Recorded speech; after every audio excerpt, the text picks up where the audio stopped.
5, versos 19 ao 20. Vamos lá fazer a leitura? Leitura uníssona. 1, 2, 3. Meus irmãos, se alguém entre vocês se desviar da verdade e alguém o converter, saibam que aquele que converte o pecador do seu caminho errado salvará da morte a alma dele e cobrirá uma multidão de pecados. Palavra do Senhor. Meus irmãos, a fim de avivar a mente de vocês, na última oportunidade, nós trabalhamos os versos anteriores a esse, do mesmo capítulo, submetido ao tema Conselhos Práticos para a Igreja. E nós vemos o autor falar sobre 3 casos distintos que ocorrem na vida dos irmãos e também suas orientações de como procedermos nesses casos. Se os irmãos se lembram, primeiro, ele falou sobre o sofrimento. Segundo, ele falou sobre a alegria. E terceiro, ele falou sobre doença. Nesse último, foi o que nós damos maior atenção e entendemos que Tiago, ele não está dizendo, que o óleo tem um caráter milagroso, pois o que salvará o doente não é a aplicação do óleo, mas a oração da fé, e isso se for a vontade do Senhor. Tiago vai dizer, se tem alguém doente, chame os presbíteros, unja com óleo e faça a oração da fé, e o doente, segundo a vontade do Senhor, será curado. Pois o que salvará o doente, meus irmãos, a ênfase que está sendo dada aqui é a oração da fé. No entanto, no texto, ele manda chamar os presbíteros, a liderança da igreja, a fim de orar e ungir com óleo em nome do Senhor. Por que ungir com óleo? Nós aprendemos aqui. O óleo era um medicamento natural, comum, usado naquela época. Então, a recomendação de Tiago é que, quando formos convidados para a casa de alguém que está doente, que nós usemos, de todos os meios comuns que é proporcionado hoje pela medicina, mas também façamos o seguinte: coloquemos aquele enfermo, aquele doente, nas mãos do Senhor, porque se for a vontade do Senhor que o cure de forma extraordinária, glória a Deus, mas Deus também estabeleceu os meios ordinários para que essa pessoa também possa alcançar o alívio de sua doença. Quanto aos meios ordinários, Deus instruiu e deu sabedoria aos médicos, aqueles que se debruçam sobre todos os meios possíveis, naturais, de medicamentos para serem usados para a cura de tais pessoas. E assim, meus irmãos, devemos também fazer uso. Por isso, Tiago aqui, ele diz, se tem alguém doente, chama os presbíteros, unja com óleo, questões de uso medicinal, mas também ore, porque a oração da fé salvará o doente. Às vezes nós percebemos muitas pessoas fazendo a interpretação errada desse texto. E aí, pega um óleo, coloca, enterra no monte, é óleo que vem de Jerusalém, e quer colocar na pessoa como se aquilo dali fosse alguma substância milagrosa. Não há substância milagrosa nisso. Quem gera o milagre, meus irmãos, é Deus segundo a vontade dele. Correto? E é isso que Tiago ele está apresentando para nós nesse texto que nós trabalhamos na semana passada, se não falha a memória. Agora, Tiago ele continua o seu discurso sobre o cristianismo prático. E nesses versos que lemos hoje, ele fala sobre a disposição de irmos atrás da ovelha perdida. Se percebermos, existe uma conexão com o texto que está sendo trabalhado acima. Porque o texto trabalhado acima também fala sobre confissão de pecados e a oração que é feita um pelos outros. O texto bíblico vai dizer que haja a confissão um pelos outros, porque dessa forma haverá cura. Tiago também nos orienta, no verso acima, que se for por causa de pecado a doença, que chamemos os presbíteros, a liderança da igreja. E agora, meus irmãos, a partir desse verso que nós estamos trabalhando, ele começa a trabalhar ou dar continuidade em relação ao cuidado pessoal. Quando nós estamos confessando nossos pecados, né, e nós falamos aqui na semana passada como isso funciona, nós estamos de alguma forma tendo os nossos corações aliviados, porque nessa confissão muitas vezes há perdão, e o peso, aquele sentimento ruim que nós estamos guardando muitas vezes, é deixado de lado. De alguma forma, quando essa confissão ocorre por meios de pecado e diante da liderança da igreja, meus irmãos, nisso também está ocorrendo um processo de cura. E aí, o que Tiago, ele está agora, diante desses textos que nós lemos, ainda falando? Ele está falando sobre cuidado pessoal. Porque o texto que nós lemos vai dizer: meus irmãos, se alguém de vocês se desviar da verdade e alguém o converter. Veja que ele está falando sobre pessoas dentro da família cristã, ou seja, dentro da igreja, que pode vir a desviar-se da verdade. Aliás, essa é uma questão que existe muitas dúvidas, correto? Pode alguém que está dentro da igreja se desviar da verdade? E aí, meus irmãos, nós precisamos, a respeito disso, conhecer a verdade que está inserida dentro do texto sagrado relacionado a esse tema. E também fazermos algumas perguntas a respeito disso. Primeira pergunta: essa pessoa que está dentro da comunhão da igreja, ela é joio ou é trigo? A Bíblia diz que nem todos que estão em Israel são israelitas. Segunda pergunta: será que essa pessoa não estava apenas familiarizada com esse ambiente de convívio social que a igreja proporciona?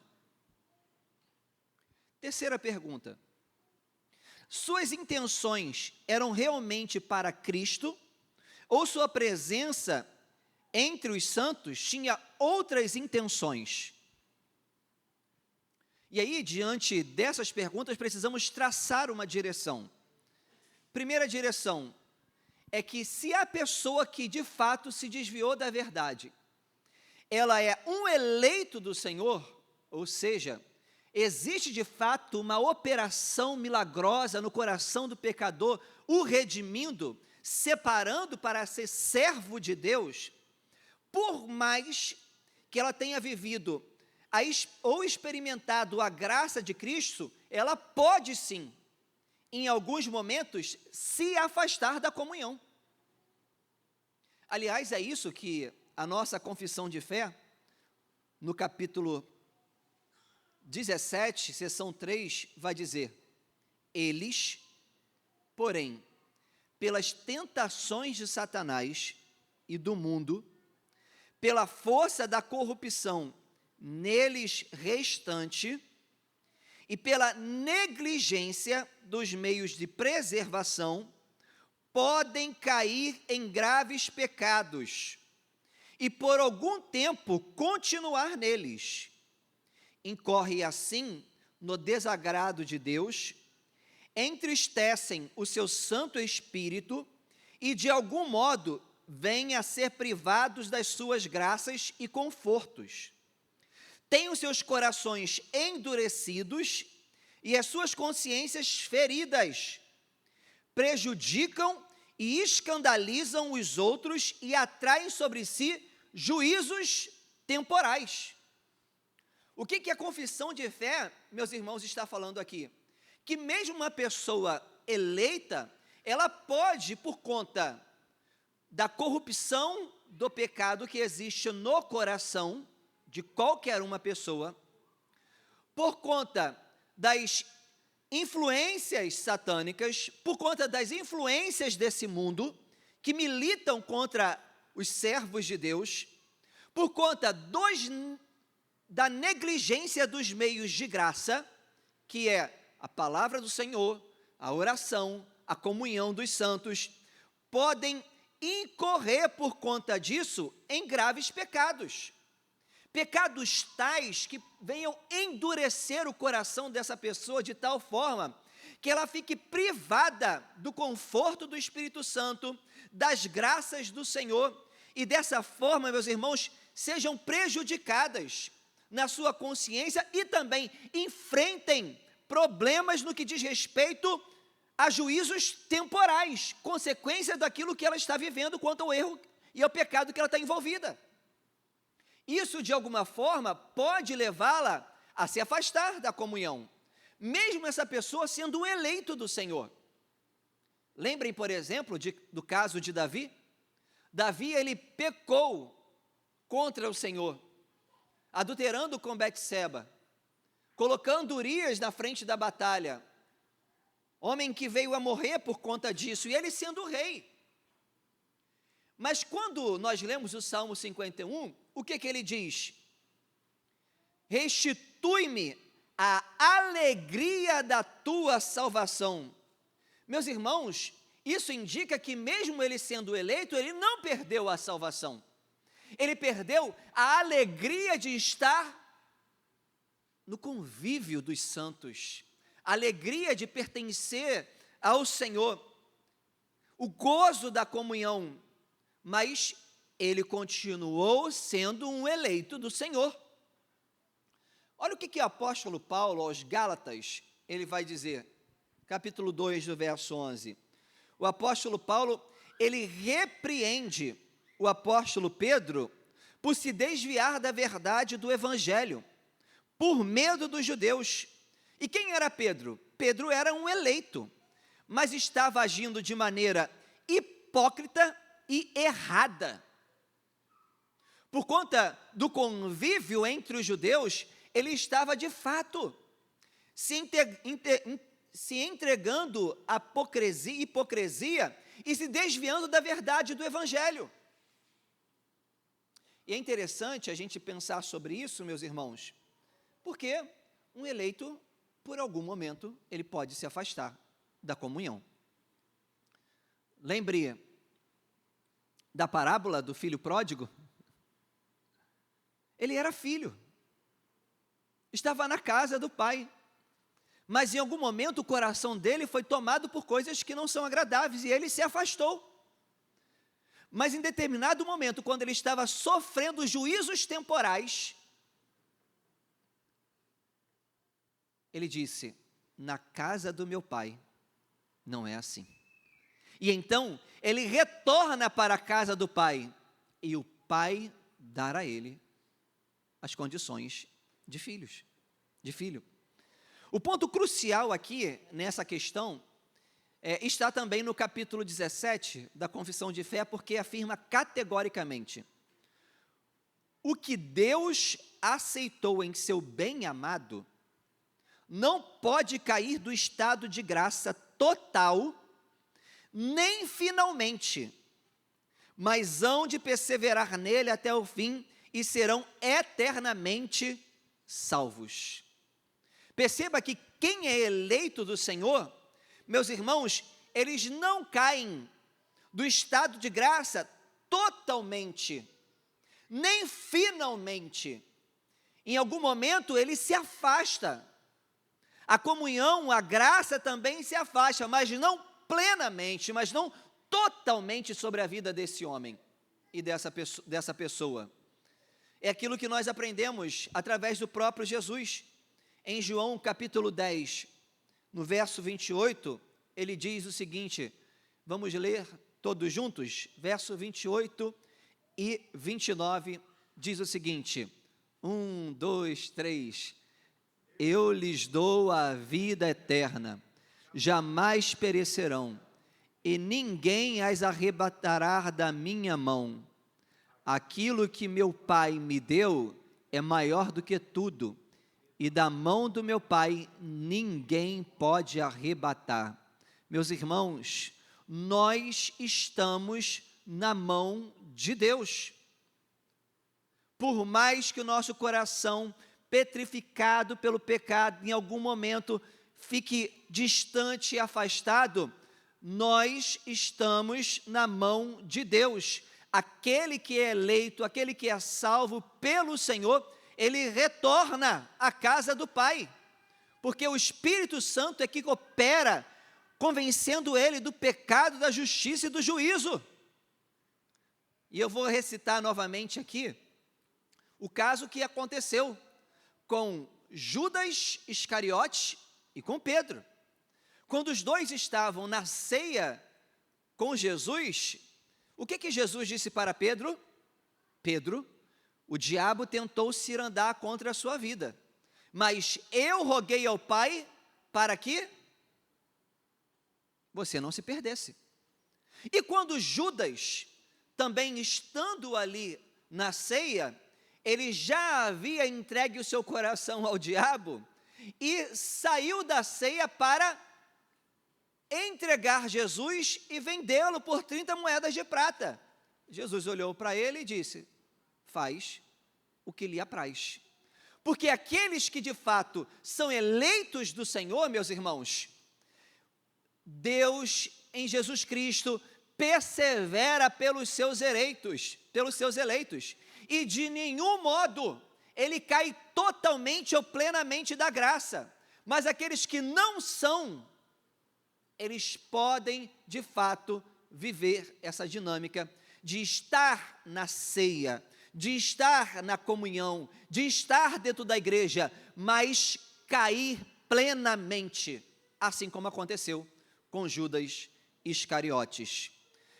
Quando o próprio Jesus, falando sobre esse caso, na oração sacerdotal, ele diz, nenhum do que o Senhor me deu se perdeu, exceto Judas Iscariote, para que se cumprisse a palavra. Meus irmãos, perceba que nós podemos em algum momento viver essa dinâmica, e é isso que Tiago está trabalhando aqui em relação aos perdidos. E após ele falar da responsabilidade, porque ele fala, se alguém dentre vocês na igreja se desviar, e alguém o converter, então ele está falando sobre a responsabilidade também da igreja. Ao mesmo tempo que alguém se desvia, alguém também tem a responsabilidade em ir atrás. E ele diz, de como a igreja, nós devemos buscar aquela pessoa que se desviou. E ele aponta também no final os benefícios gerados por conta disso.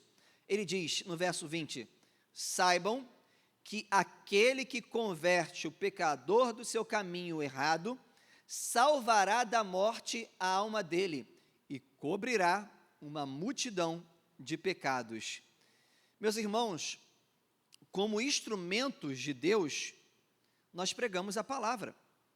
Mas sabemos que é o Espírito Santo que muda o coração e que a morte de Cristo que cobre ou lança o pecado no mar do esquecimento. No entanto, Tiago, ele procura enfatizar aqui nossa responsabilidade de como agentes da salvação.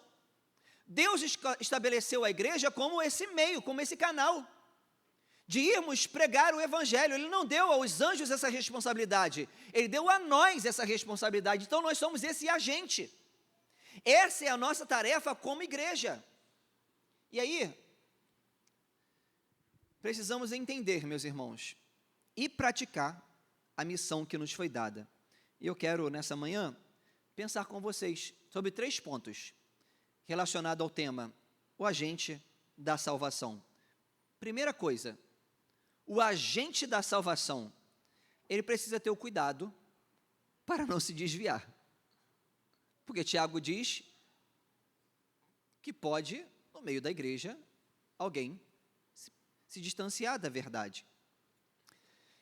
E veja que Tiago ele está falando para os servos do Senhor. Ele usa a expressão, se alguém entre vocês. Ele está escrevendo para a igreja. O apóstolo Paulo, quando ele escreve para a igreja de Corintos, ele diz o seguinte, aquele que está de pé, cuide-se para que não caia. A queda aqui está ligada, relacionada ao pecado e à perda da comunhão, quando o apóstolo Paulo diz isso. É um chamado à vigilância, pois uma pessoa, ela pode, como nós lemos, pelas tentações de Satanás e do mundo, pela força da corrupção, nele gestante, e pela negligência do meio de preservação, podem cair em graves pecados e por algum tempo continuar neles, serem privados da graça e do conforto do Espírito Santo, e terem seus corações endurecidos e suas consciências feridas. Meus irmãos, qual é a razão disso acontecer? Um eleito se afastar da comunhão.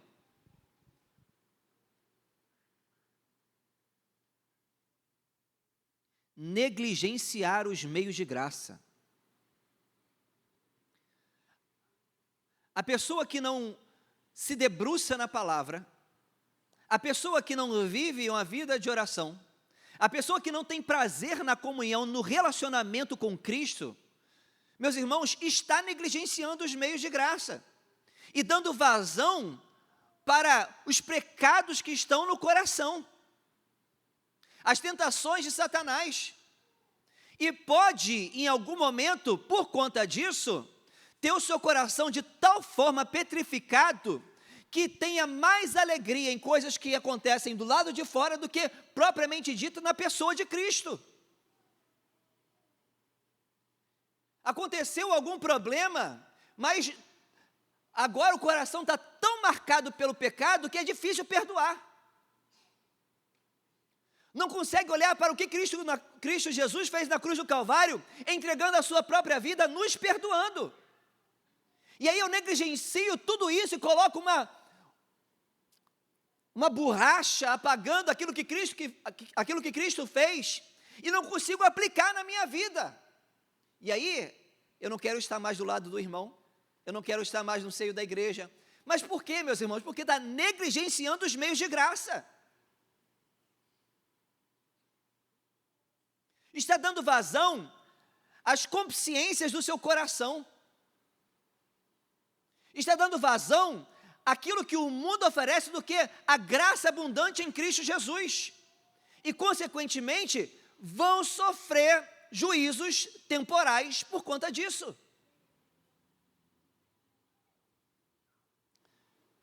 Aquele que está de pé, cuide-se para que não caia. Mas perceba, meus irmãos, um outro ponto, que o agente da salvação, além de ele ter o cuidado, além de precisar ter o cuidado para não se desviar, ele precisa também entender sua missão de buscar o desviado, aquele que por algum momento já afastou da comunhão. E vejam ainda que Tiago, ele aponta para a pessoa que foi até o desviado. Existe uma responsabilidade aqui de cuidado mútuo entre nós. Existe uma missão deixada pelo Senhor de buscarmos os feridos.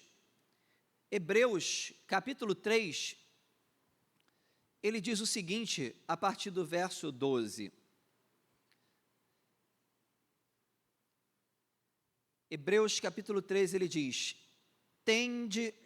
Tenham cuidado, irmãos, para que nenhum de vocês tenha um coração mau e descrente, que se afaste do Deus vivo.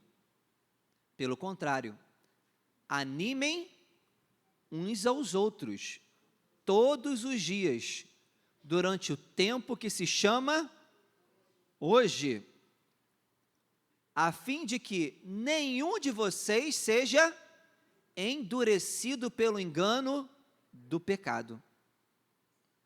Vejam, meus irmãos, que existe uma responsabilidade. Existe uma responsabilidade que repousa sobre o pastor? Que repousa sobre os presbíteros? Existe uma responsabilidade de cada um de nós, para o dia que se chama hoje, que cuidemos um dos outros, que amemos uns aos outros, que aquele que não está aqui inserido no nosso contexto, nos preocupemos. Esses dias, uma irmã mandou para mim algumas faltas que ela está sentindo na igreja de pessoas. Meus irmãos, e é isso mesmo. E eu falei para ela, irmã, esse caso aqui é isso. Esse caso aqui, já entrei em contato. Porque está sentindo falta. E que bênção que ela fez isso. Isso nos impulsiona, de fato, a ter esse cuidado. Às vezes passa desapercebido. Um irmão que está vindo e às vezes não veio mais. E se os irmãos puderem nos atentar quanto a isso, que bênção. Se os irmãos puderem fazer contato com essa pessoa, que bênção. Isso precisa acontecer no nosso meio. Precisamos olhar um para o outro e cuidar um dos outros. Simon Kistemaker, um comentarista bíblico, ele diz o seguinte: se alguém da igreja se desvia da verdade e cai nas armadilhas de Satanás, os outros membros devem estar preparados para resgatar o desviado. Olha a ordem que Deus dá ao profeta e a responsabilidade da sua missão a Ezequiel. Só para nós assumirmos aqui, ou entendermos um pouquinho da responsabilidade que pesa sobre cada um de nós. Ezequiel capítulo 3, verso 17, verso 19 ao verso 19. Vamos ler, meus irmãos. Eu vou ler e vocês acompanhem no telão. Filho do homem, eu o coloquei como atalaia sobre a casa de Israel. Você ouvirá a palavra da minha boca e lhes dará aviso da minha parte. Quando eu disser ao ímpio, você certamente morrerá, e você não o avisar, e nada disser para o advertir do seu mau caminho, para lhe salvar a vida, esse ímpio morrerá na sua maldade, mas você será responsável pela morte dele. Mas se você avisar o ímpio, e ele não se converter da sua maldade e do seu mau caminho, ele morrerá da sua maldade, mas você terá salvo a sua vida. Meus irmãos, vejam que existe responsabilidade sobre as nossas vidas quanto à pregação do Evangelho e quanto às pessoas que estão nesse mundo distante da comunhão, da presença do Senhor. Às vezes, são pessoas que estão dentro da nossa casa, que nós não temos a ousadia de falar de Cristo. São pessoas que estão do nosso lado, vizinhos nossos, e nós não temos a ousadia de falar de Cristo. Meus irmãos, essa é uma responsabilidade que pesa sobre a igreja. Deus nos imbuiu dessa tarefa. E precisamos pregar a mensagem do Senhor. Nós somos o agente da salvação nesse contexto. Mas veja ainda comigo, meus irmãos, que nós precisamos também entender a grandeza da missão. Verso 20, Tiago diz: saibam que aquele que converte o pecador do seu caminho errado salvará da morte a alma dele e cobrirá uma multidão de pecados.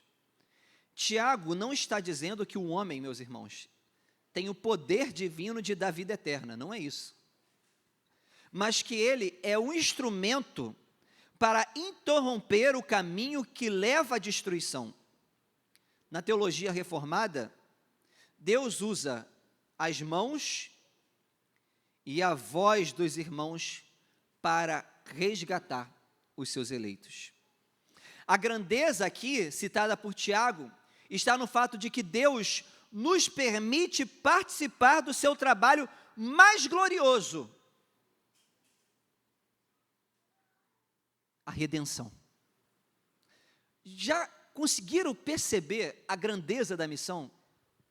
Aquilo que o próprio Deus, eterno, soberano, que tabernaculou em nosso meio, morrendo na cruz do Calvário, meus irmãos, nos redimindo, agora Ele permitiu, dentre todos, Ele separou alguns para compartilhar essa missão. Nós estamos inseridos no plano da redenção, de sermos instrumentos para alcançarmos pessoas que o Senhor já separou desde a eternidade. Ao converter alguém do erro, você se torna o agente da providência divina.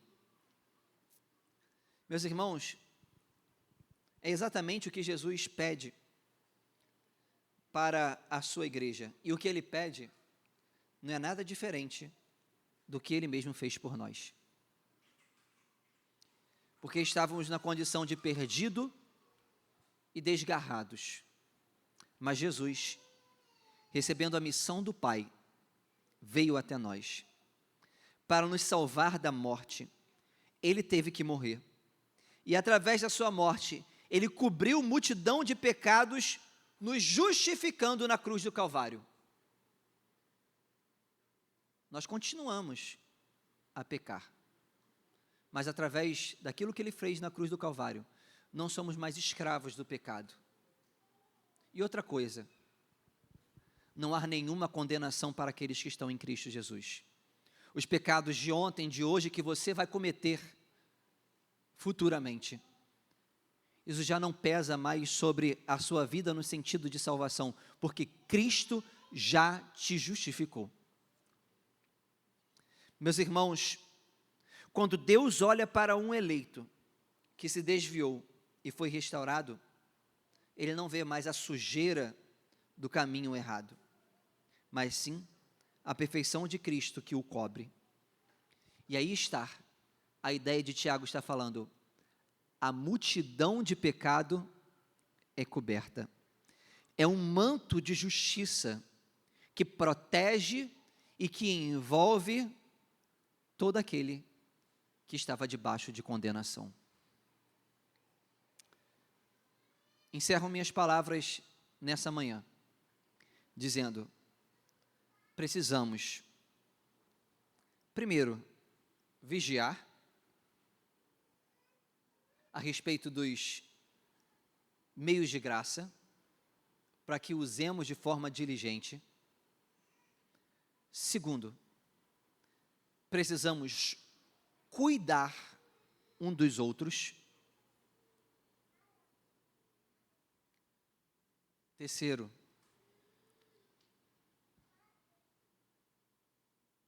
precisamos entender a grandeza da missão. Se nós de fato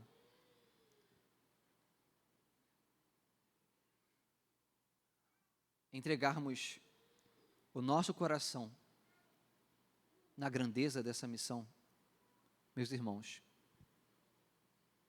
muitas coisas vão acontecer para a glória de Cristo.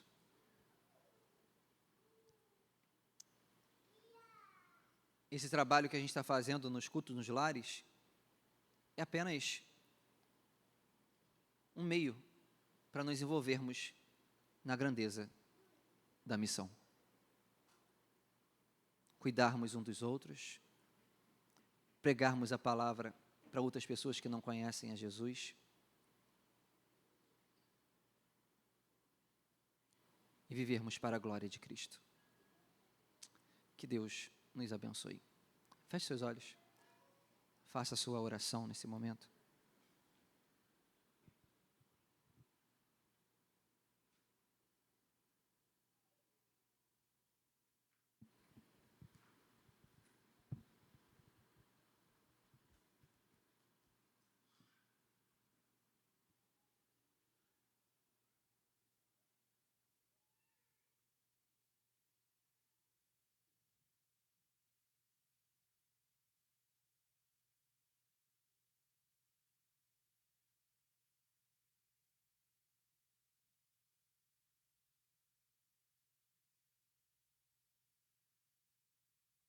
Senhor Jesus,